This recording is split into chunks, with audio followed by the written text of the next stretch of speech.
નમસ્કાર, હું યોગેશ ચુડગર. માનવીય સંવેદનાઓને પ્રસરાવતી હૃદયસ્પર્શી કથાઓ એટલે કે વાર્તાઓ મારી પોતાની લખેલી આપની સેવામાં રજૂ કરું છું. આશા છે આપને પસંદ આવશે. પ્રથમ વાર્તા છે મમ્મીના અંતિમ દર્શન. મહેશભાઈને સમજ નહોતી પડતી કે તેઓ શું કરે. એક બાજુ જીવન મૃત્યુ વચ્ચે ઝૂલતી પત્નીની અંતિમ ઈચ્છા પોતાના દીકરાને જોવાની હતી. બીજી બાજુ એ નાલાયક દીકરો હતો કે જેની પાસે પોતાના માતા પિતા માટે સમય જ નથી. આજે હોસ્પિટલમાં એડમિટ થયાને બિંદુબેનનો 8મો દિવસ હતો. ડૉક્ટરે તો કહી જ દીધું હતું કે હવે બચવાની કોઈ આશા નથી. પણ મહેશભાઈની જીદને કારણે ઓક્સિજન માસ્ક અને સેલાઇનના સહારે તેમના જીવનની ગાડીને ધક્કા મારી રહ્યા હતા. જ્યારે મહેશભાઈ એની પાસે જતા તો એની સુકાયેલી આંખોના સવાલને જોઈને એની પાસે ઊભા રહેવાની પણ હિંમત નહોતા કરી શકતા. કેવી રીતે પોતાની વાલી પત્નીને ભરોસો તોડી દે કે જે દીકરાને મેળવવા માટે મંદિર માથું ટેક્યું હતું, કેટલા વ્રત ઉપવાસ દોરાધાગ્યા કર્યા હતા. એ દીકરાને માના અંતિમ સમયને મળવા આવવાનો ટાઈમ નહોતો. શું લોકો આ દિવસ જોવા માટે સંતાન મેળવવાના સપના જોવે છે? બિંદુ તૂટતા અવાજ સાથે કહી રહી હતી, હવે મારાથી આ તકલીફ સહન નથી થતી. હરીશની ટિકિટ ક્યારની છે. એકવાર એને જીવ ભરીને જોઈ લઉં. મારી બધી જવાબદારીઓ એને સોંપીને નિશ્ચિંત થઈને મારો જીવ છોડી દઉં.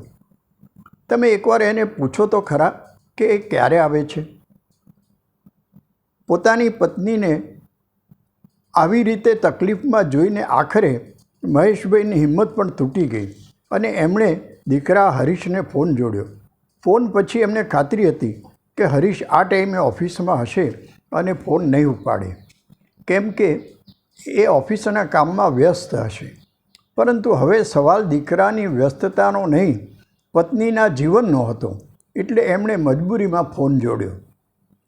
પત્નીના જીવનનો પ્રશ્ન હતો એટલે આ ફોન જોડ્યા પછી ઘંટડી પર ઘંટડી વાગતી હતી. હરીશે ફોન ન ઉપાડ્યો. બીજી વાર મહેશભાઈએ ફોન જોડ્યો. ત્યારે હરીશે ગુસ્સાથી ફોન ઉપાડ્યો. પપ્પા, તમને ખબર છે ને કે એકવાર હું ફોન ન ઉપાડું એનો અર્થ એ કે હું ક્યાંક ને ક્યાંક બિઝી છું. અત્યારે મારી પાસે ટાઈમ નથી. હું ફ્રી થઈશ એટલે તમારી સાથે વાત કરીશ. આ સાંભળીને મહેશભાઈની આંખોમાં આંસુ આવી ગયા અને રડતા રડતા બોલ્યા, ટાઈમ તો બેટા તારી મમ્મી પાસે પણ નથી. છેલ્લા 8 દિવસથી તારી રાહ જોઈને જીવી રહી છે. બેટા, હવે મારાથી એની તકલીફો જોઈ શકાતી નથી. એ તારો ઇંતજાર કરી રહી છે. હરીશે સામો જવાબ આપ્યો, પપ્પા, મેં આવવાની ક્યાં ના પાડી છે. ઓફિસમાં કેટલું જરૂરી કામ છે એ પતાવી લઉં, પછી ઇન્ડિયા આવીશ. મહેશભાઈએ કહ્યું, પણ તારી મમ્મી તો તારા આવવાની આશામાં જીવતી રહી છે. જીવી રહી છે અને તું કામ પતાવવાની વાત કરે છે. હવે મેં વિચારી લીધું છે કે ડૉક્ટર સાથે ઓક્સિજન માસ્ક હટાવવાની સંમતિ આપી દઉં. આ સાંભળીને હરીશ ગુસ્સાથી બોલ્યો, ઓક્સિજન માસ્ક હટાવવાનું કહી દેશો? આખરે તમે મારી મમ્મીને મારી નાખવા માગો છો? આ સાંભળી મહેશભાઈ જોરથી હસવા લાગ્યા અને બોલ્યા, બેટા, તને ક્યારથી તારી મમ્મીની ચિંતા થવા માંડી? એ તો ક્યારની મરી ચૂકી છે. ફક્ત તારા ઇંતજારમાં આંખો ખુલ્લી છે. પરંતુ હવે વધુ ઇંતજાર કરતી આંખો પણ સુકાઈ જવા માંડી છે. હવે હું મારા જીવનસાથીને વધુ તકલીફ નહીં આપી શકું. બસ હવે થોડી જ વારમાં આ દુનિયામાંથી વિદાય લઈ લેશે. આટલું બોલીને મહેશભાઈએ ફોન મૂકી દીધો. પોતાની વાત અધૂરી રહેવાથી હરીશે ફરી ફોન જોડ્યો અને કહ્યું, પપ્પા, બસ 1-2 દિવસ મારી રાહ જોવામાં કાઢી નાખો. હું જલ્દીમાં જલ્દી આવવાની કોશિશ કરું છું. બેટા, આ વાત તો તું છેલ્લા 6-7 દિવસથી કહી રહ્યો છે, પરંતુ તારી પાસે ટાઈમ જ નથી અને તું તારા વૃદ્ધ થઈ ગયેલા મા બાપથી કેટલો દૂર રહે છે. સિંગાપુર જ તો છે. હવે જવાવવા માટે ગવર્મેન્ટ તરફથી કોઈ પ્રતિબંધ પણ નથી. અને અગર તારી ઈચ્છા હોત તો તારી મમ્મીના અંતિમ ઈચ્છા પૂરી કરવા તું અહીં આવી શક્યો હોત.